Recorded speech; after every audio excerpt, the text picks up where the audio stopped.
नमस्कार, मैं कंचन MNS news live में आप सभी का स्वागत करती हूँ। आइए देखते हैं आज की खास खबरें। ट्रेनों में बिकने लगे सड़े संतरे, चना ककड़ी वाले भी शुरू, यात्रियों के स्वास्थ्य से खिलवाड़। नागपुर इन दिनों रेल मंत्री अश्विनी वैष्णव का ट्रेनों में यात्रियों को साफ सुथरा खाद्य पदार्थ उपलब्ध कराने का दावा खोखला नजर आ रहा है, क्योंकि कचरे में फेंके गए सड़े संतरे अब अवैध वेंडरों द्वारा ट्रेनों में खुलेआम यात्रियों को बेचे जाने लगे हैं। नागपुर स्टेशन पर एक बार फिर यह नज़ारा दिखाई देने लगा है। इन सड़े संतरों के अलावा चना ककड़ी वाले भी गंदे हाथों से यात्रियों से परोसते नजर आने लगे हैं। नागपुर से इटारसी और बल्लारशाह की ओर जाने वाली ट्रेनों में यह नज़ारा आम हो चुका है। हालांकि रेलवे सुरक्षा बल की सख्ती के चलते अब अवैध वेंडरों में डर है, लेकिन पिछले कुछ दिनों से एक बार फिर उनकी धमाचौकड़ी बढ़ती नजर आ रही है।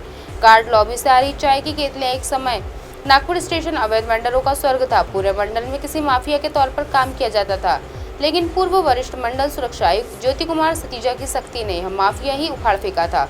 इसके बाद कोविड के चलते लॉकडाउन ने भी बचे हुए वेंडरों की कमर तोड़ दी, लेकिन अब नए तरीकों को एक साथ फिर अवैध वेंडरों का माफिया तैयार होने लगा है। पहले ओपन जनरल वेटिंग हॉल के पास से चाय की केतलियां स्टेशन पर आती थी, अब गार्ड लॉबी के पास से अवैध वेंडर केतलियां लेकर प्रवेश करते हैं। इसके अलावा केतलिया की जगह थर्मस ने ले ली है। स्टेशन के 8 प्लेटफॉर्म पर ट्रेनों की टाइमिंग के अनुसार थर्मस में यात्रियों को चाय बेचते वेंडर दिखाई देने लगे हैं।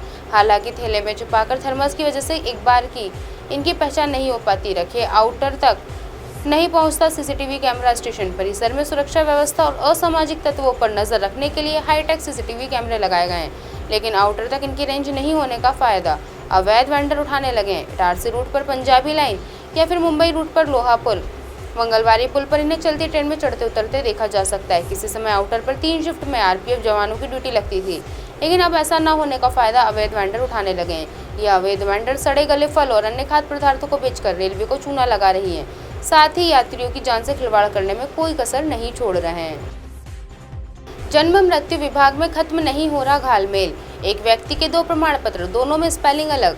नागपुर मनपा के जन्म मृत्यु प्रमाण पत्र विभाग की कार्यप्रणाली को लेकर लगते रहे आरोप। भले ही कई नई बात नहीं थी, लेकिन मनपा में 71 वर्षों के बाद भी इस विभाग में कोई सुधार नहीं हुआ है। घालमेल कार्यप्रणाली का आलम यह है कि हाल ही में विभाग की ओर से एक व्यक्ति की मृत्यु के 2 अलग अलग प्रमाण पत्र जारी किए गए।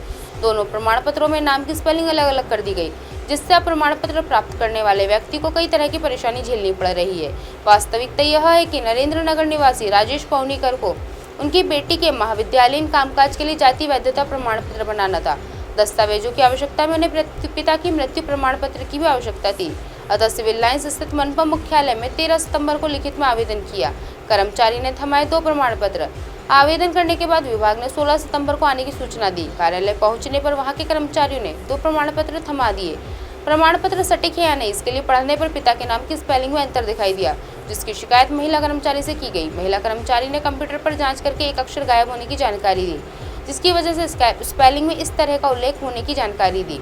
गलती विभाग की थी, फिर भी महिला कर्मचारी ने वरिष्ठों से चर्चा के बाद उन्हें ही दूसरी इमारत में स्थित विभाग के रिकॉर्ड में जाकर सुधार करके लेकर आने को कहा। मृत्यु पंजीयन रजिस्टर में भी एक अक्षर गायब दिखाई दिया। दहन घाटों पर की लचर कार्यवाही प्रणाली उजागर। अधिकारियों की ओर से बताया गया है कि दहन घाट में मृतकों का नाम दर्ज करते समय ही सतर्कता नहीं होने से यह गड़बड़ी होती है। वहां नियुक्त कर्मचारी की लचर कार्यप्रणाली के चलते गड़बड़ी है। पौनीकर के अनुसार यदि एक दिन में प्रमाण पत्र चाहिए तो 100 रुपये प्रति कॉपी का भुगतान करना पड़ता है, जबकि सामान्य तौर पर 20 रुपये प्रति कॉपी का शुल्क निर्धारित है। मजे की बात यह है कि पौनीकर ने 4 नवंबर 2004 को पिता की मृत्यु के बाद प्रशासकीय कामकाज के लिए आवश्यकता पड़ने पर 25 नवंबर 2004 को मनपा से पिता का मृत्यु प्रमाण पत्र प्राप्त किया था। उस समय जो प्रमाण पत्र दिया था उसमें स्पेलिंग सटीक थी, यहाँ तक कि एक अक्षर भी गायब नहीं था। रिकॉर्ड गलत या अधिकारी उल्लेखनीय है कि रिकॉर्ड में एक शब्द गायब था, जिसकी वजह से हाल ही में दिए गए प्रमाण पत्र में भी वैसा ही नाम दर्ज हुआ, किंतु 2004 को दिए गए प्रमाण पत्र में स्पेलिंग सही लिखी हुई थी, जिसमें गायब अक्षर जोड़कर प्रमाण पत्र दिया गया था। उस समय के अधिकारी द्वारा यदि रिकॉर्ड के विपरीत सही स्पेलिंग का प्रमाण पत्र दिया गया तो रिकॉर्ड में सुधार किया जाना चाहिए था, अन्यथा प्रमाण पत्र मांगने वाले व्यक्ति से इसकी सत्यता जांच कर पहले ही सुधार किया जाना चाहिए था, किंतु पूरा काम ही कर्मचारियों की मर्जी से होने के कारण यह घालमेल होता रहता है। बेटियां हैं अहम, उन्हें सम्मान देने का है खास दिन। जी हाँ, विश्व भर में बनाया गया राष्ट्रीय बेटी दिवस। कहा जाता है कि बेटे अपनी किस्मत खुद बनाते हैं, लेकिन बेटियां तो अपने साथ किस्मत लेकर आती हैं।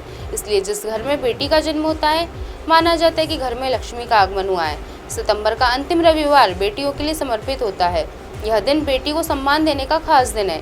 समाज में बेटा और बेटी के बीच का फर्क खत्म करने के लिए हर साल बेटी दिवस डॉटर्स डे मनाया जाता है। संयुक्त राष्ट्र संघ ने 2012 में इसकी शुरुआत की थी। बेटियों को लेकर कई देशों में अलग अलग धारणाएं बनी हुई हैं। संकुचित मानसिकता के चलते कोख में और जन्म के बाद बेटियों के साथ अन्याय अत्याचार होता है। एक और दुनिया मंगल पर घर बसाने की बात कर रही है, वहीं दूसरी ओर आज भी देश दुनिया में संकुचित मानसिकता वाले लोग बेटियों के प्रति समान भाव नहीं बना पाए। फिर भी भेदभाव का बंधन टूट रहा है। लोग गर्व से कह रहे हैं कि हाँ, हमारे घर लक्ष्मी आई है। बेटियों को अहम माना है। हमने यहाँ कुछ बेटियों को स्थान दिया है जिन्होंने प्रेरणात्मक कार्य कर देश, समाज और अपने परिवार का नाम रोशन किया है। नागपुर जिले की रामटेक तहसील निवासी निकिता महाजन नागपुर की माझी मेट्रो ट्रेन चलाने वाली पहली महिला चालक है। निकिता ने किड्स कॉलेज रामटेक से इलेक्ट्रिकल इंजीनियरिंग की शिक्षा पूरी की है। वह नौकरी की तलाश में थी। इस दौरान उनकी नज़र मेट्रो के एक विज्ञापन पर पड़ी। उन्होंने मेट्रो की परीक्षा देने का निर्णय लिया। इस बीच उन्हें स्पर्धा की परीक्षाओं की तैयारी भी शुरू की थी। मेट्रो की परीक्षा दी तो वह पास हो गई। वहाँ मेट्रो ऑपरेटर के रूप में उनकी नियुक्ति हुई। इसके बाद उन्हें दिल्ली में ट्रेनिंग के लिए भेजा गया। वहाँ अनेक महिलाएं ट्रेन का परिचालन कर रही थी। इससे निकिता का आत्मविश्वास बढ़ा। वहाँ से लौटने के बाद निकिता ने नागपुर मेट्रो में चालक के रूप में जिम्मेदारी निभानी शुरू की। मेट्रो ट्रेन के चालक के रूप में सेवा देते हुए उन्होंने यात्री सुरक्षा को सर्वोपरि माना है। 1952 का माइन एक्ट कहता है कि महिलाओं को अंडरग्राउंड माइंस में काम करने की अनुमति नहीं है और वह केवल ओपन कास्ट माइंस में ही काम कर सकती हैं। लेकिन जब 2016 में धनबाद के इंडियन स्कूल ऑफ माइंस ने घोषणा की कि अब वे माइनिंग इंजीनियरिंग में लड़कियों को भी दाखिला देंगे, तो इस फैसले का समर्थन देश की कई नामी संस्थाओं ने किया। इस निर्णय से पहले ही बिना किसी बदलाव की प्रतीक्षा किए प्रशासन को चुनौती देकर माइनिंग इंजीनियरिंग की डिग्री प्राप्त करने वाली पहली बेटी डॉक्टर चंद्राणी प्रसाद वर्मा है, जो 1999 में ही माइनिंग इंजीनियर बनी। चंद्राणी के पिता माइनिंग इंजीनियर थे, इसलिए उनका रुझान इस ओर था। लेकिन चंद्राणी को इस क्षेत्र में प्रवेश कराने में माइन एक्ट के कारण रुकावटें आ रही थी। किसी भी कॉलेज ने उन्हें पाठ्यक्रम के लिए अनुमति नहीं दी, इसलिए न्यायालय की मदद ली गई। 1996 में न्यायालय ने चंद्राणी के पक्ष में फैसला सुनाकर भेदभाव मिटा दिया। इस जीत के बाद चंद्राणी ने 1999 में Shri Ramdev Baba college of engineering and management Nagpur से माइनिंग इंजीनियरिंग की डिग्री ली। 2006 में मास्टर डिग्री पूरी कर 2015 में पीएचडी पूरी की। उन्होंने 2 महीने के भीतर कोयले के 600 सैंपल की जियो टेक्निकल टेस्टिंग की। CSIR केंद्रीय खनन और ईंधन अनुसंधान संस्थान में पहली महिला माइनिंग वैज्ञानिक के रूप में उनका चयन हुआ। राज्य की पहली महिला एम्बुलेंस चालक नागपुर की ही बेटी हैं। अब आप हमारे चैनल को आपके मोबाइल पर भी देख सकते हैं। मोबाइल ऐप पर देखने के लिए प्ले स्टोर से MNS news TV app download करें। इंस्टा, लिंक, ट्विटर, हाइकबुक, फेसबुक और कई सोशल मीडियाओं के प्लेटफॉर्म पर हमारा चैनल उपलब्ध है। आप इसे यूट्यूब पर भी देख सकते हैं। आप हमारे चैनल को लाइव भी देख सकते हैं www.mnsnewstv.com पर। फिलहाल वक्त हो चला दर्शकों ब्रेक का। ब्रेक से लौटने के बाद देखिए देश दुनिया की तमाम खबरें। बने रहिए MNS न्यूज़ पर। नमस्कार।